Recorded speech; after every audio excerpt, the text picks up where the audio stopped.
I'm Kim. I'm sharing with you a printout of a Zoom whiteboard that was co-constructed in a supervision session with a student studying the Masters of Counselling, and they asked a fantastic question.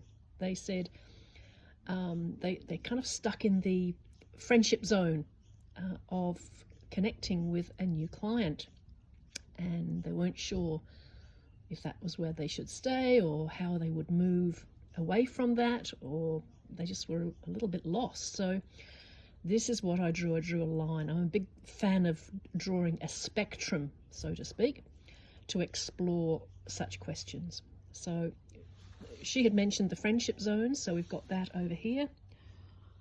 And on the far side, I suggested that the other extreme of engaging with a client who has difficulties is to follow the medical model, where we're the expert, the patient, client, is seen as more passive and has come for some systematic treatment, possibly involves medication. So that's another extreme of when clients are in trouble.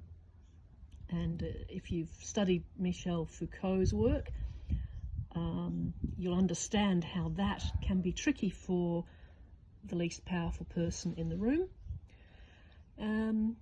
And we agreed that overall that we want to create a warm, therapeutic, compassionate alliance, no matter whether you're a psychiatrist at one end or actually a friend, an unpaid helper with your buddy. So where do we sit as counsellors? Well, of course, we're not going to sit in one spot. We're going to shift around depending on all sorts of variables.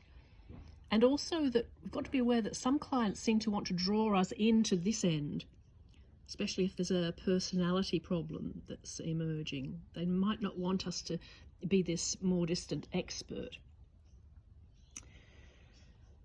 And of course,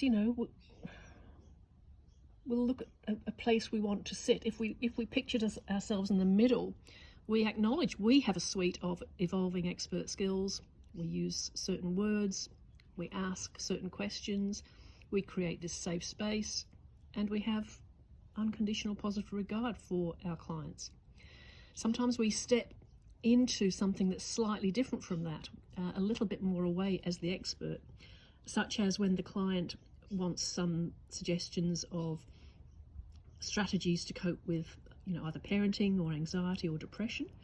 And then often I'll say, look, I'll take off my counselling hat and put on my coach hat, And when there's a suicide risk assessment, I do the same thing. I say, look, I'm going to take off my counselling hat and put on my safety hat. It's one of those hard ones that you wear on a building site.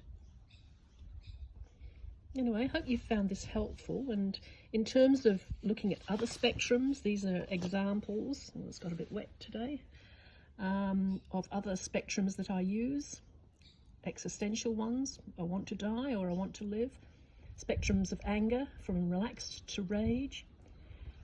A spectrum of nervousness, from small manageable fears to terrified anxiety.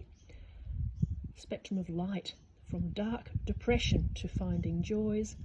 And the last one, motivation spectrum, from lost my mojo to energized and active.